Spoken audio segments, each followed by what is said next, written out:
Hello friends, welcome back to our channel subscribe for stocks. आज मैं आपको अपने चैनल पर लेके आया हूँ जहाँ पर मैंने कुछ आपको अच्छे और बेहतरीन स्टॉक्स कुछ लास्ट 15-20 दिन में सुझाए हैं और उनका जो रिटर्न है अगर आप देखेंगे तो you will be shock to know that all those companies and stocks have given bumper returns. तो जैसा आप देख सकते हैं, मैंने अभी हाल फिलहाल एक दिन पहले ही आपको SBI क्रेडिट कार्ड का शेयर सजेस्ट किया था। उसमें ऑलरेडी 2-3% का रिटर्न एक दिन में ही दे चुका है। सेम अगर आप देखते हैं, ये मैंने आपको आरती ड्रग्स का शेयर बताया था कुछ 3 दिन पहले, और आरती ड्रग्स ने जब मैंने बताया था तो 2367 पे ट्रेड कर रहा था और अभी 3134 पे ट्रेड कर रहा है एंड अलॉन्ग विद इट 3:1 का बोनस भी डिक्लेयर कर दिया है।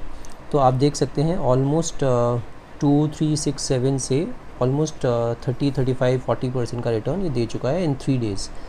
कैमलिन फाइन साइंसेज़ का मैंने आपको एक स्टॉक बताया था और एक हफ़्ते पहले बताया था, और उस टाइम पे वो ट्रेड करता था 75-80 के आसपास, और ये 97 रुपीज़ जाने के बाद अभी 88-89 के आसपास ट्रेड कर रहा है। और ये जब मैंने स्टॉक सजेस्ट किया था उस टाइम पे मैंने एक पहली बार भी सजेस्ट किया था, उस टाइम पे 60-70 के आसपास भी लोगों ने मेरे से पूछा था and I convincingly told them that you should keep this stock in the portfolio. Same मैंने आपको एक और बहुत बेहतरीन स्टॉक बताया था जो कि जैकपॉट शेयर थिरुमलाई केमिकल्स, ये ऑलमोस्ट एक महीना पहले बताया था। उस टाइम पे इसका शेयर का प्राइस हुआ करता था 55 के आसपास, 55-57 रुपये के आसपास, और अभी ये 74, 75, 73 के आसपास ट्रेड कर रहा है और ये 78-79 रुपीज़ जाके अभी आया है। तो you can see the kind of stocks which I have shown it in this on this channel. Bajaj finance मैंने 2 महीना पहले बताया था, उस टाइम पे इसका रेट हुआ करता था कुछ 1800-1900 रुपये and nobody was talking about Bajaj finance. उस टाइम पे मैंने ये इसका दिया था Bajaj finance rocket has launched. तो आप देख सकते हैं जितने भी शेयर्स मैंने दिए थे फंडामेंटल एंड टेक्निकल एनालिसिस पे, एवरीबडी हैज़ ऑल दो stocks has given a bumper return.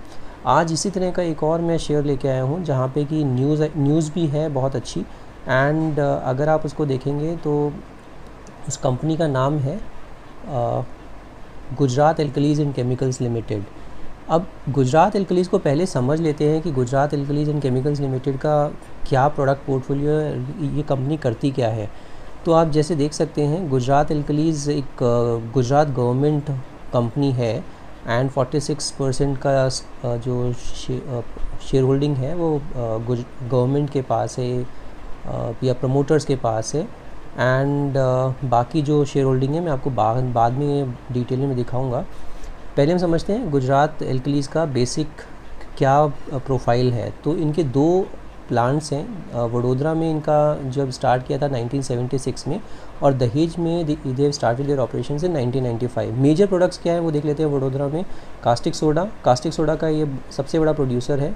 Caustic potash, hydrogen peroxide, chloromethane, polyaluminium chloride and major products in Dahej में क्या ये प्रोड्यूस करते हैं।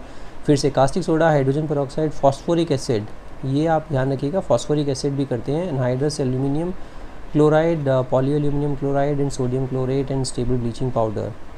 इनकी जो बाकी जो इन्वेस्टमेंट्स हैं इस कंपनी की, वो है GIPCL and GCPL formerly known as GCPTCL, Gujarat guardian limited and GACL Nalco alkalies and chemicals private limited. ये क्लोरिनेटेड पैराफिन्स में है इनका जो इन्वेस्टमेंट्स हैं। इनका क्लोरिनेटेड टॉल्यून में है, एनहाइड्रस एल्यूमिनियम क्लोराइड में है। तो इस तरह से इनके कुछ इन्वेस्टमेंट्स भी इन्होंने किए हुए हैं। अब हम थोड़ा सा इनकी ग्रोथ जर्नी के बारे में देखते हैं कि कास्टिक क्लोरीन प्लांट जब बड़ौदा में इन्होंने लगाया था उस टाइम पे आज की तारीख में 1,53,450 मेट्रिक टन की कैपेसिटी है इसकी, और कमीशन और एक्सपैंड इन्होंने इन ईयर्स में किया था। इसी तरह से आप बाकी भी देख सकते हैं कास्टिक क्लोरीन प्लांट में कितनी कैपेसिटी है। इनिशियल कैपेसिटी 1,43,550 मेट्रिक टन थी और आज की तारीख में 259 हो गई है। तो इन्होंने एक्सपेंशन काफ़ी किया है अपने। कास्टिक पोटाश प्लांट अगर इनिशियल कैपेसिटी देखेंगे तो 16,500 था, जो कि इन्होंने ऑलमोस्ट 2.5 टाइम्स बढ़ा दिया है, 39,600 करोड़ मेट्रिक टन कर दिया है। फॉस्फोरिक एसिड का 26,730 मेट्रिक टन ये ऑलरेडी 95 से चलाते आ रहे हैं प्लांट। अभी और भी ऐसे ही इन्होंने दिखाया है पूरा कि किस तरह से हमने प्रोजेक्ट कब लगाया था और कितना हमने इनको ग्रो किया है। तो काफ़ी ग्रोथ इन्होंने दिखाई है अपने प्लांट्स में। अब हम इसका देखते हैं फाइनेंशियल ईयर 1920 में इन्होंने कहाँ पे क्या क्या डिफरेंशियल्स हैं, जबकि मैंने टच अपॉन कर दिए थे already. But profit before tax जो है 1000 करोड़ का जो टर्नओवर पीबीटी था वो 491 करोड़ का रह गया, 51% कम हो गया है। सेल्स वॉल्यूम जो है वो भी मैंने बताया था आपको 3100 करोड़ से घट के अभी 2600 करोड़ हो गया, जो कि 14% का डिप हुआ है। रॉ मटेरियल कॉस्ट इनकी बढ़ गई है, 578 करोड़ से 601 करोड़ हो गया है। Natural gas cost as raw material 282 से बढ़ के 304 करोड़ हो गया है, तो ये भी इसमें भी 10% का इजाफा हो गया है। तो इनकी कॉस्ट जो है, रॉ मटेरियल कॉस्ट जो है सिग्निफिकेंटली बढ़ गई हैं। इलेक्ट्रिसिटी चार्जेस भी अगर देखते हैं वो इन्होंने काफ़ी सब्सिक्वेंटली कम किए हैं। Savings in power cost due to wind farms and solar credit, जो इन्होंने सोलर और जो विंड फार्म्स लगाए हैं उसमें 223 करोड़ से 233 करोड़ की इन्होंने सेविंग्स की है। प्रॉफिट आफ्टर टैक्स जो है वो 690 करोड़ से घट के 332 करोड़ रह गया है। तो अब हम देखते हैं जो इन्होंने ये रॉ मटेरियल कॉस्ट जो है increased due to unfavourable quantity variance of 22 crore and unfavourable price variance of 1.38 crore. तो ये price variance and quantity variance जो है वो अनफेवरेबल रही है इनके लिए। Same natural gas cost increase due to unfavourable quantity variance भी रही है और and favourable price variance of 45 crore. तो ये इन्होंने रीज़न दिया है कि क्यों ये रॉ मटेरियल कॉस्ट बढ़ी है इनके लिए। अब हम इंस्टॉल कैपेसिटी देखते हैं कि कास्टिक सोडा में लाई में 153,450 जो इनका इंस्टॉल कैपेसिटी है। तो टोटल कैपेसिटी आज की तारीख में कास्टिक लाइज सोडा लाई में 4,12,500 करोड़ का है। सेम इनका क्लोरोमीथेन में ये सारा इन्होंने अपना इंस्टॉल्ड कैपेसिटी दी हुई है। तो कैपेसिटी वाइज फिनोमिनल कैपेसिटी है और हम आगे देखेंगे इनकी पूरी 100% कैपेसिटी यूटिलाइजेशन भी हो रही है। Actual production versus install capacity of major products. अब आप मेजर प्रोडक्ट्स की जो एक्चुअल प्रोडक्शन है वो अगर आप देखेंगे तो कैपेसिटी यूटिलाइजेशन कितना है। कास्टिक सोडा लाई में 106% चल रहा है, क्लोरोमीथेन में 103 चल रहा है, कास्टिक सोडा लाई कास्टिक पोटाश लाई में 77% कैपेसिटी यूटिलाइजेशन है। हाइड्रोजन पेरोक्साइड में 105% है। हाइड्रोजन पेरोक्साइड का आपको पता होगा अभी क्योंकि ये सारा सैनिटाइजेशन और आप जो भी हर थोड़ी देर में आपको लगता है कि इसको सैनिटाइज़ कर लिया जाए, उसमें हाइड्रोजन पेरोक्साइड का काफ़ी काम आता है। फॉस्फोरिक एसिड का भी कैपेसिटी यूटिलाइजेशन 100% से ज़्यादा चल रहा है। एनहाइड्रस एल्यूमिनियम क्लोराइड का भी 100 से ज़्यादा चल रहा है।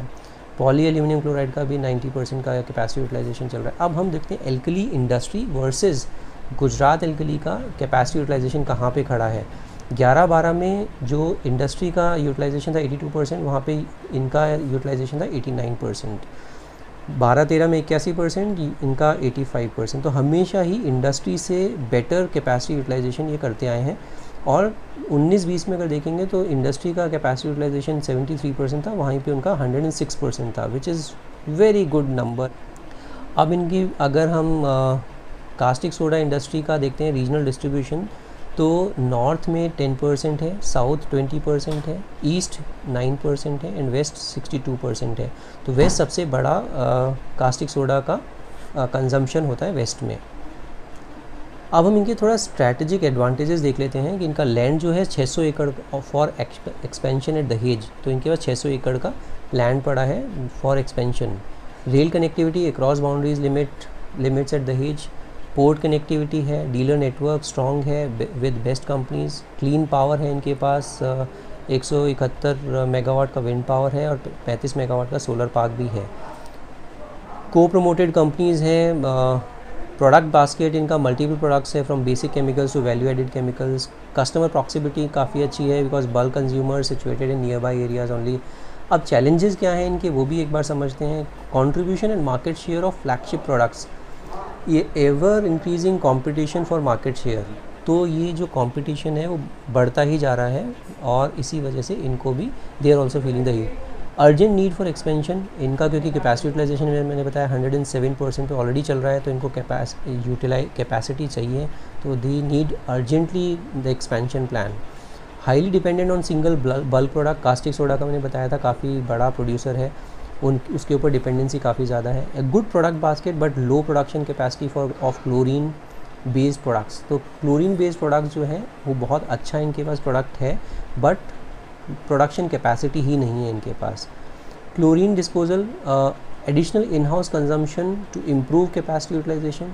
तो ये इनका एक ज़रूर है कि एडिशनल इन हाउस कंजम्पशन करना to improve capacity utilisation. Future projects must also have N add on project to consume chlorine. इनके पास कुछ ऐसे फ्यूचर प्रोजेक्ट्स लाने चाहिए जिसमें कि वो क्लोरीन को यूज़ कर सकें। Very high logistics cost. अब बल्क कमोडिटी में क्या प्रॉब्लम है कि 500 किलोमीटर के ज़्यादा जाने पर it is very difficult and it is not viable to transport it by road or uncompetitive in other distant states. Both plants located in caustic soda surplus state of Rajasthan Gujarat. तो caustic soda surplus state बोला जाता है गुजरात को, तो वहाँ पे दोनों का प्लांट है। Pressure on market share compared to Grasim. Grasim is another phenomenal company which is Aditya Birla company which has country wide presence. इनका प्रॉब्लम सिर्फ ये है कि ये वेस्ट हैवी या गुजरात हैवी कंपनी है, सिर्फ गुजरात में ही प्रेजेंस है। अगर कंपेयर करें तो ग्रासिम जो है उनका पैन इंडिया प्रेजेंस है। अब optimising power cost, keeping an eye on the power cost of को प्रोड्यूसर्स। तो पावर कॉस्ट को भी थोड़ा सा इनको ऑप्टिमाइज़ करना पड़ेगा। न्यू एक्सपेंशन प्रोजेक्ट्स, अब ये बहुत इंपॉर्टेंट है। नए एक्सपेंशन प्रोजेक्ट्स ये कर रहे हैं ऑलरेडी। तो जैसे caustic soda new plant with coal based power plant, capacity जो है ये 800 टन पर डे का प्लस 130 मेगावाट का को जनरेशन भी कर रहे हैं, जिसकी कॉस्ट है 2000 करोड़ का। कास्टिक सोडा प्लांट 85% जो है एज ऑन 25 मई 2020 उसका 85% का कंप्लीशन हो चुका है। पावर प्लांट का 70% कंप्लीशन हो चुका है। तो which is a good thing कि ये जैसे ही ये शुरू होगा तो आपके पास एक एडिशनल कैपेसिटी आ जाएगी।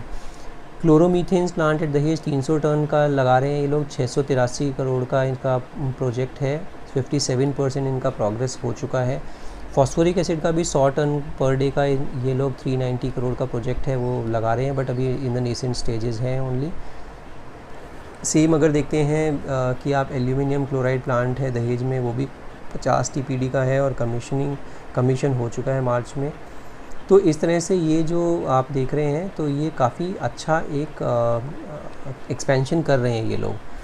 अब इसमें एक बम्पर न्यूज़ है जहाँ पे कि आप लोगों ने पता नहीं ध्यान दिया है कि नहीं दिया है, बट कुछ 4-5 दिन पहले एक ज़बरदस्त न्यूज़ आई थी जहाँ पे कि गवर्नमेंट ने anti dumping duty on imports of caustic soda वो एक्सटेंड कर दी है for 3 months from China and Korea. तो अब ये 3 महीने के लिए एक्सटेंड कर दी है।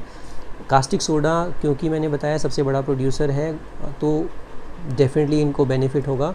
तो अब ये जो है 3 महीने के लिए बढ़ गया है एंटी डंपिंग ड्यूटी। अभी कल की एक और अच्छी न्यूज़ है जो कि इनके लिए बहुत पॉजिटिव है, जो कि है फिर से एक एंटी डंपिंग ड्यूटी आई है फॉस्फोरिक एसिड पर from Korea for next 5 years। तो कोरिया से जो डंपिंग हो रही थी फॉस्फोरिक एसिड की, वो भी अभी उस पर भी गवर्नमेंट ने एंटी डंपिंग ड्यूटी लगा दी है, वो भी नेक्स्ट 5 years के लिए। तो both the news are really positive for the company. Let's quickly understand the company's financials and basics fundamental as well. ये कुछ 2500 करोड़ की कंपनी है। करंट मार्केट प्राइस जो है इसका 334 के आसपास है। बुक वैल्यू 626 है। तो आपको क्या ये डिस्काउंट पे मिल रही है, ऑलमोस्ट बुक वैल्यू के आधे पे ये मिल रही है company. Debt to equity 0.03 which is like as good as debt free company. Industry P 9.3 है, स्टॉक का पी 12 का है। तो very good price which you can grab this stock. Dividend yield देखेंगे 2.39, बहुत ही बेहतरीन डिविडेंड यील्ड है इसका। ROCE देखेंगे तो 11% है, ROE कम है 7.48। सेल्स ग्रोथ ठीक है, 10% का सेल्स ग्रोथ दे रहे हैं ये लोग। प्रमोटर होल्डिंग 46% का है। एंड इसके अलावा अगर आप प्लेज परसेंटेज है तो 0 प्लेज, कोई प्लेज नहीं है इस कंपनी में। अब हम इसमें थोड़ा सा सेल्स नंबर देखते हैं। डेफिनेटली जून का जो क्वार्टर है अगर 622 से कंपेयर करते हैं तो 470 करोड़ का ही इनका जो सेल्स है वो आया है। 37% YOY इनका डी ग्रोथ हुआ है। एक्सपेंसेस डेफिनेटली कम हुए 42 करोड़ से 391 करोड़, राइट। और ऑपरेटिंग प्रॉफिट 80 करोड़ का था लास्ट क्वार्टर में, वो अब 78 करोड़ का है इस टाइम पे। ऑपरेटिंग मार्जिन जो है वो अच्छा इन्होंने मेंटेन किया है 17% का, तो विच इज़ गुड थिंग। और अगर आप देखेंगे पीबीटी 47 था, अभी 46 हो गया है। एंड नेट प्रॉफिट अगर देखेंगे तो ज़बरदस्त जंप आया है नेट प्रॉफिट में।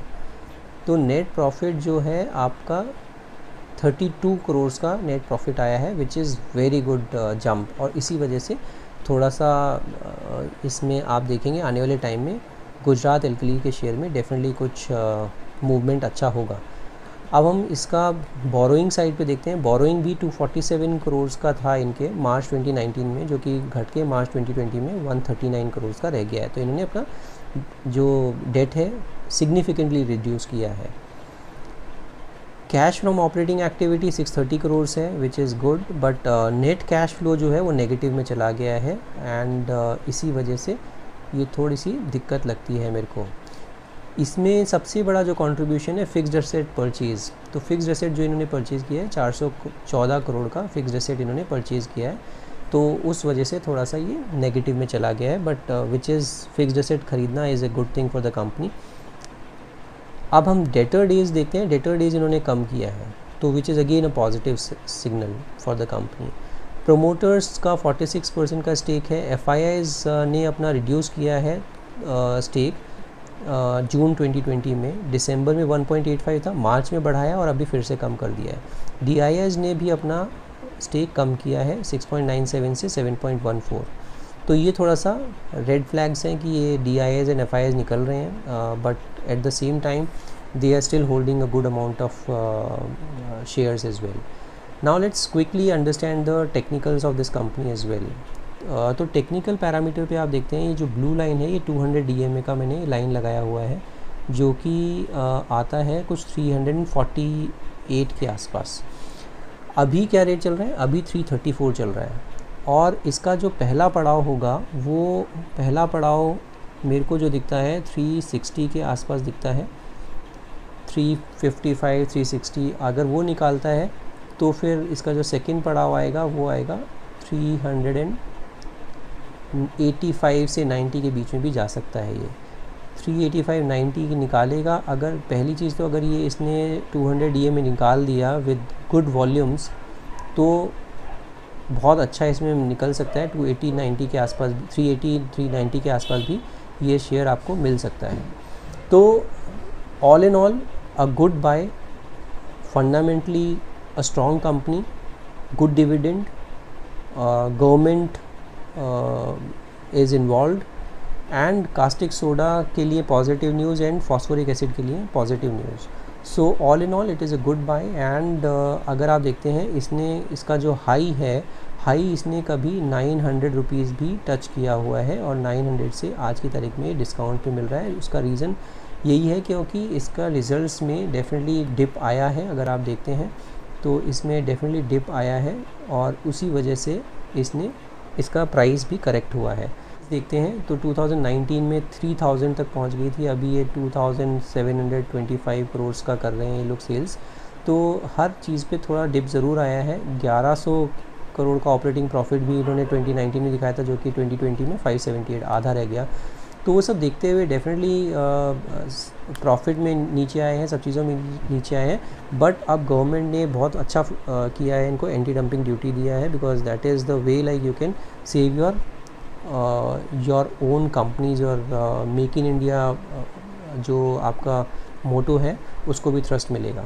So this is it for today's video. I thought this is a very good and interesting news on phosphoric acid and caustic soda पे जो एंटी डंपिंग ड्यूटी लगाई है। I thought let me just share a good company wherein you can invest and there is a positive impact on both the news items. So this is it. In case you like my video, do subscribe my channel and hit the bell icon. We'll see you in the next video.